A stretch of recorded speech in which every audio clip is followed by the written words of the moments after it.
Nak, apa cita-citamu jika dewasa nanti? Aku ingin jadi ASN seperti ayah. Cita-cita yang bagus. Agar Adi semangat mengejar cita-cita Adi dan menjadi ASN yang profesional, maka Adi harus memiliki benchmarking. Benchmarking itu apa ya? Benchmarking adalah membandingkan diri kita dengan tokoh atau organisasi sehingga bisa kita jadikan panutan dalam kehidupan kita sehari-hari dan dalam bekerja. Agar Adi lebih paham, ayo kita dengarkan contoh benchmarking dari kakak-kakak CPNS berikut ini. Assalamualaikum warahmatullahi wabarakatuh. Waalaikumsalam. Waalaikumsalam warahmatullahi wabarakatuh. Ya, bismillahirrahmanirrahim. Selamat siang teman-teman. Akhirnya kita Zoom Meet ya buat membicarakan tentang nilai-nilai aneka nih yang kemarin kita bikin role model ya tentang benchmarking. Nah, sedikit kita singgung bahwa sebagai ASN kita memang harus memiliki nilai-nilai ini ya teman-teman ya. Apa itu nilai aneka ya yang akan kita jabarkan tentang ANEKA. Nah, untuk lanjutnya mungkin materi ini atau sumber-sumber ini akan kita bahas. Yang pertama mungkin akan kita bahas tentang aneka itu yang dibuat oleh Teh Rizkyani ya, tentang role modelnya siapa, nanti akan dijelaskan bagaimana dan apa yang akan diangkat di dalam materi tersebut. Gitu. Silakan saya kasih untuk Teh Rizkyani untuk menjelaskan tentang nilai aneka. Sebelumnya mohon maaf Kang belum bisa share screen. Host di ini pengaturannya.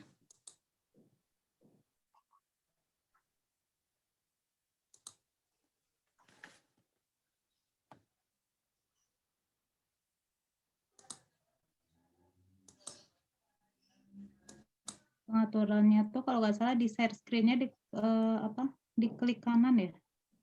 Oh, udah. Ada. Nah, itu. Oke. Silakan Teh Rizky untuk ini kan untuk mengangkat role modelnya siapa tentang nilai aneka nih kesempatan ini. Terima kasih Teh Dewi atas kesempatannya. Sebelumnya perkenalkan saya Rizkyani Awaliyah. Saya guru BK dari SMPN 36 Bandung. Role model yang akan saya tampilkan saat ini yaitu bisa dilihat PT Lotus Lingga Pratama. Ini perusahaan swasta yang bergerak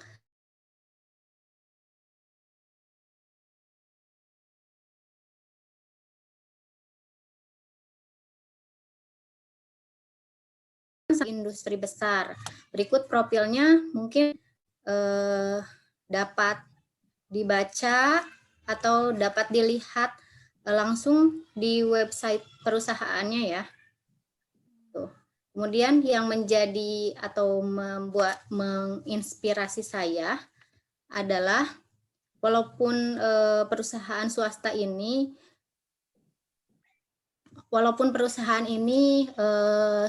gitu, tapi saya setelah berbincang-bincang atau mewawancarai salah satu karyawannya, perusahaan ini bisa dikatakan telah menerapkan nilai-nilai aneka dalam praktek keseharian pekerjaannya gitu. Yang pertama, nilai akuntabilitas gitu. Sekitar 4 dekade berhasil memiliki reputasi yang terpercaya dalam menjaga kualitas produksinya serta tingkat akurasi kadar emas. Berarti kan dia sangat akuntabel dalam hal dalam kualitas produknya. Kadar emasnya sesuai dengan yang mereka, misalnya kan mereka menjual kadar 70% ya, memang kandungan emasnya segitu. Jadi itu sangat akuntabel menurut saya. Kemudian itu bisa menjadi inspirasi untuk kita sebagai PNS bahwa harus menjaga akuntabilitas kita sebagai ASN berkaca dari hal ini gitu. Kemudian nasionalismenya terlihat dari visi perusahaan, yaitu mereka ingin menjadi perusahaan emas nasional yang terdepan dan terpercaya dalam hal desain kadar dan kualitas dengan standar kerja internasional. Ini semangat nasionalisme banget gitu menurut saya. Jadi bukan selalu nasionalisme itu harus tradisional, tidak, tapi semangat untuk bagaimana kita menjadi bangsa yang bisa mendunia gitu. Itu semangat nasional yang sangat luar biasa. Kemudian yang ketiganya itu etika publik. Berdasarkan wawancara dari salah satu karyawannya, bahwa perusahaan ini sangat ketat dari mulai masuk kerja sampai pulang kerja itu pasti melalui proses screening dulu gitu. Kemudian karyawan yang kedapatan melanggar apabila melakukan tindak terutama pencurian, maka perusahaan tidak akan segan untuk memecatnya. Kemudian di era pandemi sekarang nih, itu pasti menerapkan protokol kesehatan dengan rutin melakukan swab antigen kepada seluruh karyawan, itu biasanya 2 minggu atau bahkan 1 minggu sekali. Itu sangat patut dicontoh ya. Bagi kita ASN saja belum tentu melakukan atau menerapkan protokol kesehatan yang dianjurkan pemerintah seketat itu gitu.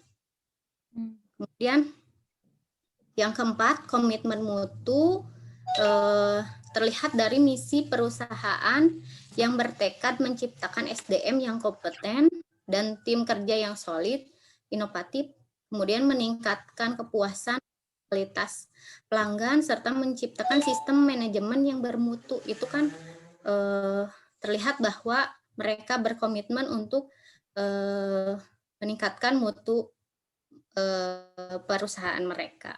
Ini perlu dijadikan digarisbawahi oleh kita sebagai ASN, terutama instansi atau lembaga-lembaga yang menaungi kita, bahwa harus berkomitmen untuk meningkatkan mutu kualitas pekerjaan kita. Kemudian yang kelima, terakhir, anti korupsi. Ini LPP ini memegang nilai kejujuran, di mana transparansi itu menjadi nilai inti dari perusahaannya. Mereka berkomitmen untuk terbuka dalam keadaan yang mungkin terjadi. Jadi itu sejalan, bila saya telaah gitu kan, itu sejalan dengan nilai-nilai anti korupsinya ASN nih, yang harusnya jujur, peduli, mandiri, disiplin, tanggung jawab, kerja keras, sederhana, berani, dan adil. Begitu mungkin dari saya. Jadi intinya, walaupun perusahaan swasta ini bisa kita jadikan inspirasi bagaimana kehidupan atau dalam keseharian menerapkan nilai-nilai beraneka, yaitu akuntabel, nasionalisme, etika publik, komitmen mutu, dan anti korupsi gitu. Oke. Ya, mungkin ya. bisa. Ya, mangga Teh Dewi. Ya, terima kasih Teh Rizkyani, menarik ya ulasannya tentang aneka di perusahaan Lotus, perusahaan emas ya Teh ya. Mungkin nanti di akhir kita akan berbincang apa yang bisa diambil dari hikmah dari Lotus, PT Lotus itu di dalam kehidupan sehari-hari sebagai ASN kita ya. Nah, untuk selanjutnya mungkin akan dilanjutkan oleh siapa nih? Kang Rizal ya. Oleh Kang Rizal tentang aneka yang akan diambil batch making-nya akan diambil apa gitu untuk menjelaskan tentang anekanya nih Kang Rizal. Silakan Kang Rizal. Ya, bismillahirrahmanirrahim. Assalamualaikum warahmatullahi wabarakatuh. Waalaikumsalam. Waalaikumsalam warahmatullahi wabarakatuh. Sebelumnya sudah terlihat ya share screen-nya. Oke. Sudah terlihat, punten, share screen-nya? Udah, Sudah, Kang. sudah. Jelas, Kang. Silakan. Nah, baik, perkenalkan nama saya Rijal Khairul Haq, Eskep Nurse dari instansi RSUD Kota Bandung dengan pekerjaan sebagai perawat ahli pertama. Di sini saya akan mengambil tokoh benchmarking yang merupakan tokoh keperawatan di Indonesia yang bernama Ibu Tin Gartina, Eskep MN.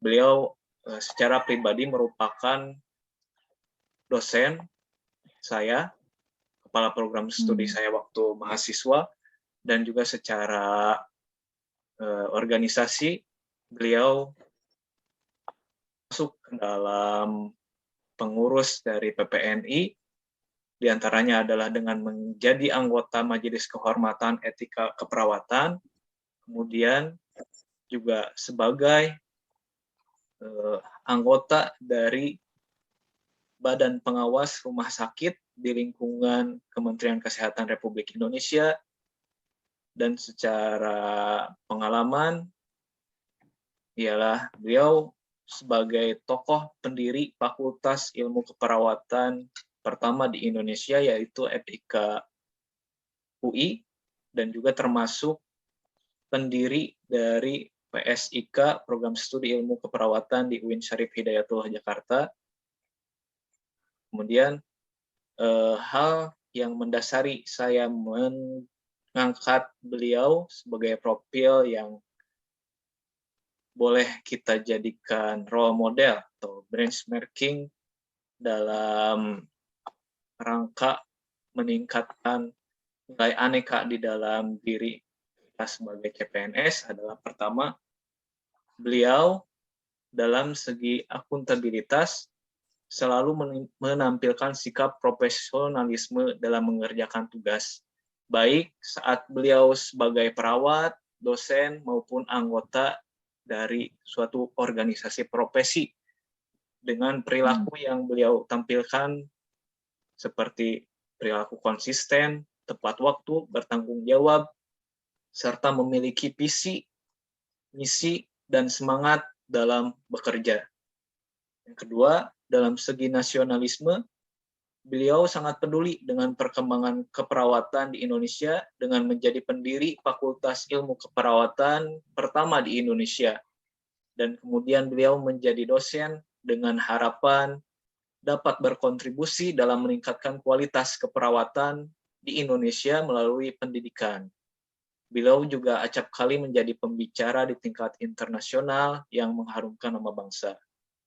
Kemudian dari segi etika publik, dalam berperilaku, beliau selalu menampilkan sikap yang ramah dan sopan, baik terhadap pasien, mahasiswa, dosen, maupun dari segi terhadap pergaulan terhadap orang-orang yang kalangan tinggi, menengah, ataupun bawah.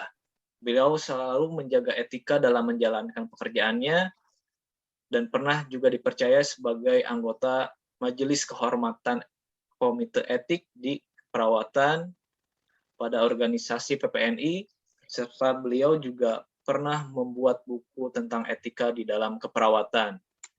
Kemudian poin selanjutnya yaitu komitmen mutu. Beliau pernah menjadi anggota dari BPRS, yaitu Badan Pengawasan Rumah Sakit di Indonesia, yang tentu saja di dalamnya ada tentang usaha-usaha untuk meningkatkan, menjaga mutu dalam pelayanan kesehatan secara umum, bukan hanya dalam masalah keperawatan saja. Kemudian dari poin anti korupsi, beliau selalu memperlihatkan perilaku yang berintegritas dan bertanggung jawab dalam bekerja, kemudian berpenampilan sederhana dan bersahaja dalam bersikap, serta peduli terhadap orang lain.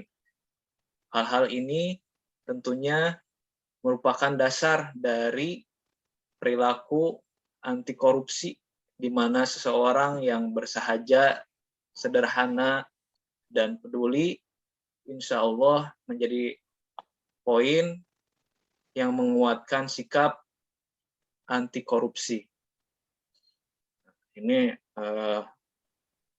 tampaknya wajah beliau seperti ini yang selalu diperlihatkan kepada mahasiswa ataupun siapapun, baik dalam keadaan marah ataupun dalam keadaan senang, selalu memperlihatkan wajah yang tersenyum.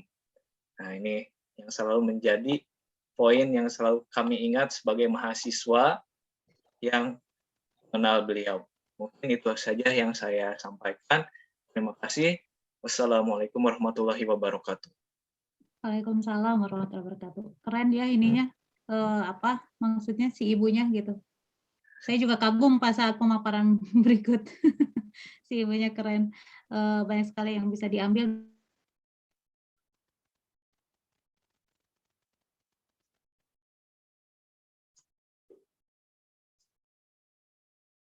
Silakan tadi ya. Iya. Terima kasih Bu Dewi sudah memberikan kesempatannya. Assalamualaikum warahmatullahi wabarakatuh. Waalaikumsalam warahmatullahi wabarakatuh. Waalaikumsalam warahmatullahi wabarakatuh. Perkenalkan, nama saya Dia Wulandari S. Kepnars. Saya perawat di RSUD Kota Bandung. Untuk tokoh yang akan ditampilkan saat ini,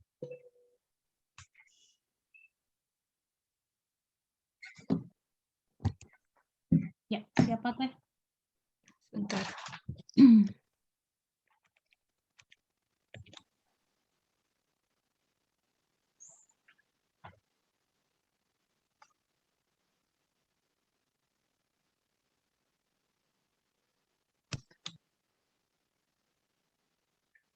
Ya, tokohnya adalah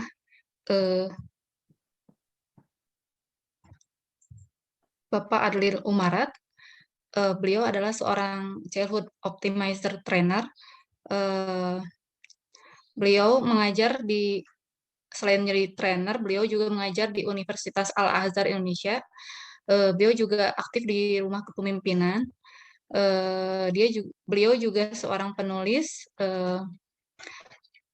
Meskipun beliau bukan seorang ASN, tapi beliau memiliki nilai-nilai aneka, yaitu akuntabilitas, nasionalisme, etika publik, komitmen mutu, dan anti korupsi.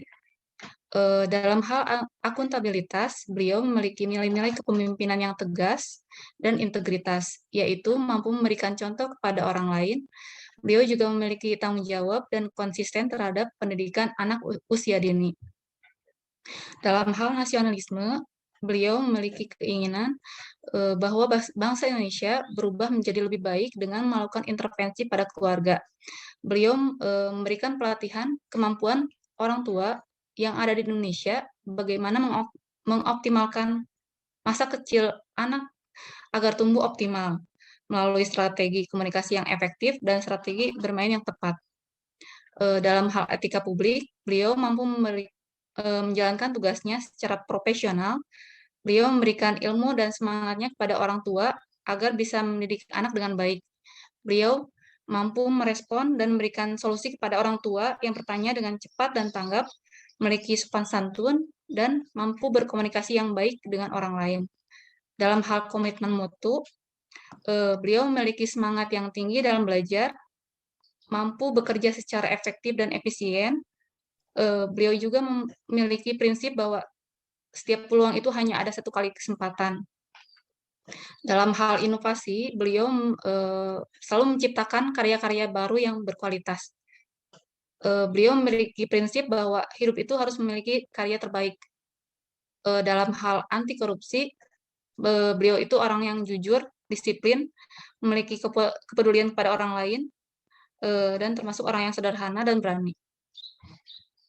Demikian pemaparan tokoh yang bisa diambil pelajarannya. Iya. Singkat, padat, dan jelas ya tadi ya penjelasannya tentang aneka, tentang siapa Adil Umarat ya. Terima kasih tadi ya. Ya, selanjutnya mungkin saya ya yang harus memperkenalkan diri sebelumnya tadi. Oke, saya Dewi Jayanti ya. Saya mengajar di SMP 16 Bandung. Kebetulan saya mengajar pelajaran seni budaya ya. Nah, kalau di sini tentang aneka ya yang akan saya paparkan, mungkin Tedia bisa ditutup dulu screen ininya. Oke. yang saya akan paparkan ini mungkin kalau tadi kan siapa Teh Rizky tadi ya dan Kang Rizal menjelaskan idola-idolanya yang dekat ya, mungkin bisa jadi hal-hal yang udah pernah dibaca gitu. Nah ini yang saya akan lihatkan itu adalah public figure. Mungkin siapa sih yang kenal dengan beliau? Pasti insya Allah kenal sih nih ya. Kalau saya share screen pun langsung Teh Rizky langsung melihat mungkin siapakah dia. Jeng. Ini dia. Kelihatan sudah? Belum. Ada. Siapa Teh? Sandiaga Idola Uno. emak, Ya, kenapa Kang Rizal? idola emak-emak. Idola mama mungkin ya. Idola mama. Nah, selain idola mama, di sini saya akan membahas tentang anekanya ya, yang berkaitan dengan beliau gitu. Jadi Dr. Andes Haji Sandiaga Salahuddin Uno, BBA, MBA ini kita singkat aja ya, namanya memang akrab dipanggil Bang Sandi. Jadi beliau ini kalau menurut saya yang sudah bisa menerapkan nilai aneka dalam kehidupannya sehari-hari. Selain itu misalkan apa sih contohnya misalkan nilai aneka nih, kita stop dulu yang ini sebentar ya. Saya memperlihatkan, saya suka melihat beliau di Instagram beliau itu ya. Seru sih, saya lihat banyak inovasi dan segala macamnya. Nah ini berkaitan dengan nilai aneka ya. Sebentar masih loading kayaknya. Oke sebentar ya.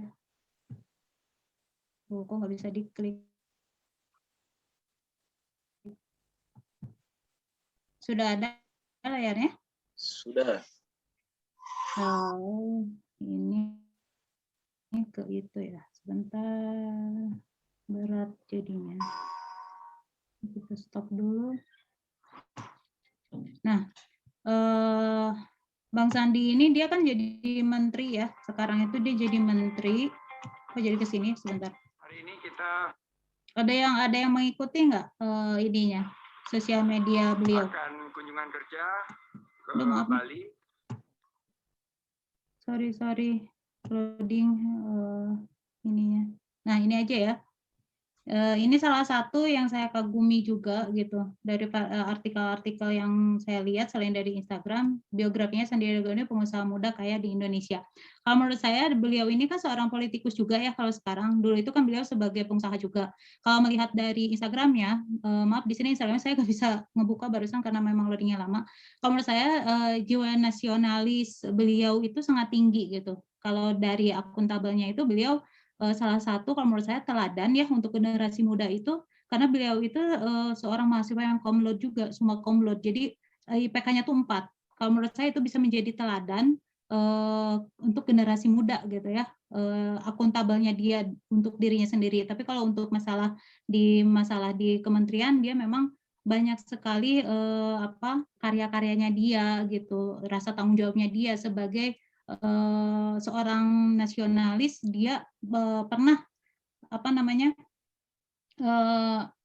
menjadi dulu kan dia pernah mencalonkan sebagai wakil RI dan dia tidak menang, tapi pada saat itu dia diangkat menjadi menteri Kementerian Pariwisata pada saat masa Jokowi itu kan banyak yang mencemooh, tapi dia menjawabnya dengan lugas, nasionalis sekali karena dia tidak mementingkan golongan, tapi bagaimana caranya supaya dia membangun Indonesia menjadi lebih maju. Kalau menurut saya itu adalah sikap seorang nasionalis yang sangat keren gitu ya. Terus selain gitu dia juga sosialnya, jiwa sosialnya itu tinggi gitu untuk masyarakat Indonesia. Banyak sekali beasiswa yang dia gelontorkan untuk pendidikan di Indonesia, khususnya untuk masyarakat yang kurang mampu. Mungkin itu bisa dilihat di Instagram ya teman-teman, mungkin bisa lihat.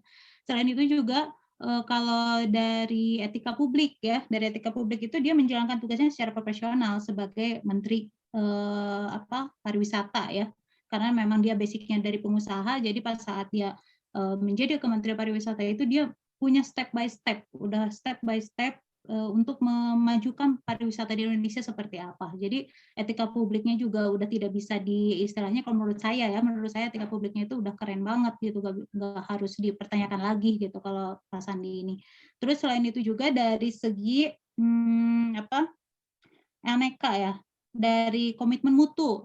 Nah, dia itu banyak sekali saya lihat inovasi-inovasi yang dia berikan gitu, yang dia kasih ke rakyat Indonesia, termasuk yang program OKOC yang tentang lapangan pekerjaan, mungkin yang udah pernah dengar ya. Jadi dia memberikan ada 10.000 lapangan pekerjaan untuk masyarakat Indonesia. Itu kan inovasi kalau menurut saya, udah keren banget dia itu kan, memberikan inovasi-inovasi baru.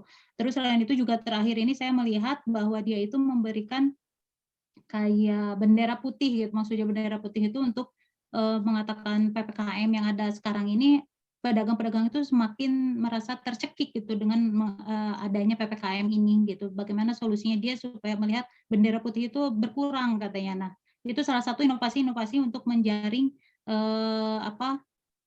perdagangan atau perekonomian di Indonesia menjadi lebih bangkit gitu. Jadi kalau menurut saya keren. Lalu yang terakhirnya itu adalah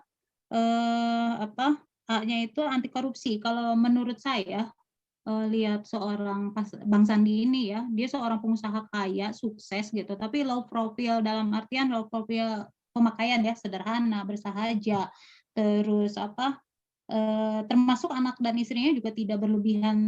Saya lihatnya tidak berlebihan ya, harus memakai barang-barang branded yang kayak gimana gitu. Tapi beliau itu mementingkan pendidikan yang paling utama sih gitu. Jadi beliau itu orangnya itu lebih mementingkan kepada kependidikan, termasuk dengan pendidikan untuk anak-anak yang kurang mampu di Indonesia. Saya lihat banyak sekali gitu. Nah itu kalau menurut saya beliau sudah menerapkan nilai-nilai aneka itu di dalam kehidupannya gitu. Jadi nasionalismenya juga udah ada, akuntabilitasnya juga terlihat dari pekerjaannya gitu. Terus etika publiknya juga saya melihat kan orangnya sopan ya, santun, ramah gitu. Terus selain itu dia berjiwa, walaupun udah 50 tahun ya, dia berjiwa semangat, berjiwa muda gitu. Jadi prinsipnya dia itu kan jangan sampai kita istilahnya terkalahkan dengan anak muda sekarang katanya begitu. Jadi harus selalu memberi semangat potensi diri dia tuh digali terus, harus belajar gitu. Jadi kenapa saya mengangkat dia ya itu karena saya kagum dengan keseharian dia itu kayaknya nilai-nilai aneka udah ada gitu. Gitu mungkin kalau menurut saya teman-teman. Jadi saya kenapa memilih dia. Itu mungkin Teh Rizky, Kang Rizky, Teh Rizkyani, Kang Rizky sama Teh Dia, kenapa saya mengangkat Bang Sandi Uno ini ya, karena saya tertarik dengan itu. Mungkin idola mama, iya saya idola mungkin ya. Nah, udah semuanya ya, udah dibikin ini, mungkin kesimpulannya dari hari ini mungkin bahwa dengan hidup menjalankan atau mengamalkan aneka ini, seorang PNS itu memang wajib ya gitu untuk mengamalkan dan menjalankan prinsip-prinsip atau nilai-nilai yang ada di aneka ini. Selain itu mungkin ada dari teman-teman atau Kang Rizkyani atau Teh Dia akan memberikan tambahan selain yang saya berikan barusan, tambahan apalagi sih yang bisa diangkat dari kehidupan role model itu gitu, maksudnya yang bisa kita implikasi dalam kehidupan sehari-hari sebagai ASN nih gitu. Kalau saya kan tadi Bang Sandi dia orangnya berjiwa sosial tinggi. Saya pengen seperti itu, bisa membantu banyak orang gitu. Terus dia juga orangnya bersahaja, bertekad kuat gitu, penuh akuntabilitasnya itu bagus banget gitu. Saya pengen seperti itu gitu, minimalnya ya dalam keseharian saya lah gitu, dalam pembelajaran di sekolah gitu. Nah kalau dari Teh Rizky, Teh Dia, Kang Heru silakan gitu untuk di ini. Kalau saya mungkin secara pribadi melihat bahwasannya dari setiap individu yang diambil ataupun dari segi bentukannya perusahaan atau swasta, menggarisbawahi bahwasannya untuk menjadi seorang yang luar biasa itu ternyata bukan dengan memperbanyak tampilan luar dengan hal-hal yang luar biasa. Tetapi untuk menjadi orang yang luar biasa adalah dengan menginternalisasi nilai aneka ke dalam diri kita sendiri, ke dalam diri kita pribadi, yang kemudian nilai-nilai aneka yang dalam pribadi kita itulah yang akan kemudian menjadikan diri kita atau organisasi itu menjadi organisasi yang luar biasa. Seperti itu. Betul, setuju. Silakan, siapa lagi? Tadi ya, Teh Rizky yang mau menambahkan apa yang bisa diambil sebagai ASN kita. Mangga, siapa dulu? Teh Rizky Mangga, dong. Teh kalau Rizky. gitu. Sok, Teh Rizky dulu. Oke. Kalau dari empat tokoh atau misalnya instansi atau perusahaan yang tadi telah dipaparkan, kebanyakan kan sebetulnya latar belakangnya bukan ASN, tapi ada yang swasta juga, tapi sudah bisa menerapkan nilai-nilai aneka dalam kesehariannya, dalam pekerjaannya. Jadi nilai aneka itu sebetulnya bukan nilai-nilai dasar ASN saja, tapi itu menjadi patokan atau apa ya namanya, Yang harus dijalankan mungkin ya dalam ya, keseharian. jadi Banyak orang gitu. sebuah paham yang harus dilaksanakan oleh setiap orang sebetulnya. Ya, Karena betul. bagaimanapun kalau misalnya setiap orang sudah memiliki nilai-nilai aneka dalam kehidupannya, mungkin Indonesia ini pasti akan maju gitu. Oh iya, setuju Teh, betul. Oke, kalau menurut Teh dia sendiri gimana tuh? Keren tuh. Eh,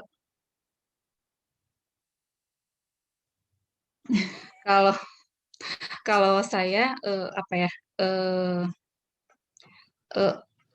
orang selain ASN aja bisa apa ya, mempunyai nilai-nilai aneka, apalagi kita sebagai apa ya, pelayan masyarakat gitu, memberikan pelayanan kepada masyarakat, harus Wajib diupayakan banget. untuk jadi harus diupayakan untuk memiliki nilai-nilai aneka tersebut. Oke. Mungkin dari keseluruhan rangkuman tentang aneka ini, bahwa nilai aneka ini harus dimiliki oleh minimalnya seorang ASN, harus memiliki nilai aneka gitu ya. Dan umumnya seluruh masyarakat Indonesia harus memiliki nilai aneka gitu kan ya, kalau secara dari kesimpulan ini. Tapi memang apa manfaatnya aneka untuk ASN ya banyak. Tadi salah satunya kita bisa menjadi semangat menjadi lebih nasionalis, bisa lebih optimal dalam pelayanan untuk publik gitu ya, bisa lebih bertanggung jawab tentang tugas-tugas kita juga gitu. Makanya wajib seorang ASN itu untuk memiliki nilai-nilai dasar aneka ini. Mungkin untuk percakapan hari ini cukup ya menjelaskan tentang nilai aneka ini. Saya sendiri masih istilahnya masih belajar bagaimana caranya nilai aneka ini bisa menjadi dijalankan dalam kehidupan sehari-hari gitu kan. Nah, semoga dengan pemaparan ini bisa menjadi lebih jelas dan bisa menambah wawasan juga untuk yang mendengarkan ya dan menonton. Itu sih harapannya. Mungkin untuk hari ini terima kasih Kang Rijal, Teh Rizkyani dan Teh Dia atas share-share ilmunya ya tentang aneka. Mungkin cukup sekian untuk hari ini. Assalamualaikum warahmatullahi wabarakatuh. Waalaikumsalam warahmatullahi wabarakatuh. Terima kasih. Nah, bagaimana Adi setelah mendengarkan penjelasan dari kakak-kakak CPNS tadi? Selanjutnya Adi harus lebih bersemangat dan jangan lupa untuk menerapkan nilai aneka dalam kehidupan sehari-hari agar menjadi orang yang bermanfaat dan profesional.